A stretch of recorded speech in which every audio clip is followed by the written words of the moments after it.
Hello everyone, this is Jeff Janess and welcome to our 9th lab exercise in our data types lecture. In this lab exercise we're going to see how to use an attribute table to look up a feature and then zoom to it on the map. You do this sometimes when you don't really know where a feature is out there, but you can find it in the table and then the table gives you tools to go to it. So we're going to load up the Streets Cardo feature class. Just hit the Add Data. It is in this Flagstaff Roads folder in our class data. Go to the data folder, the geodatabase. Here it is. Hit OK. And there are all the streets in Streets Cardo. Just for aesthetic purposes, I'm going to throw in a base map. I'm going to throw in imagery.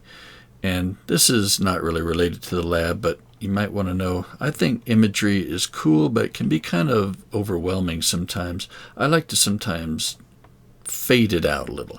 You select the layer, go to tile layer, go to transparency. We're going to just set the transparency so it's just not so in your face. All right, anyway, let's get back to Streets Cardo. We're going to open up the attribute table. Okay, here it is.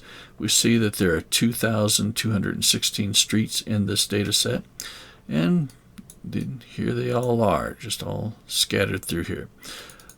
We can go to any particular street, maybe this El Paso street. I select it by clicking on this box. You can see a little selection appear down here. Maybe I want to zoom straight to it. You put the mouse over this column here, right click on it and go to Zoom to. It'll take us right into that single selected street.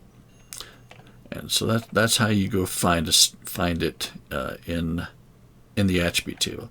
You can actually zoom to more than one if you want. Maybe we want to zoom to this set of all 3 El Paso streets. In this case, you select them. Then you have to go up to the toolbar up here and hit the zoom to selection, and it'll take you out to the full range. Now we'll get into a lot more about selecting data in a different lecture. But you can use selection tools to say select by attributes, maybe select a new selection where, say, the name equaled, say, McConnell. You know, McConnell is where the School of Forestry is, right? So just hit that, hit apply. Now we have 5 streets selected. Hit OK. This little button just shows us the selected features. So we have 5 of them. We can right click. Actually, in this case, we'd hit the, get back over here, zoom to selected features. And this is the entire McConnell Drive. Okay. Yep, that's the end of the lab exercise.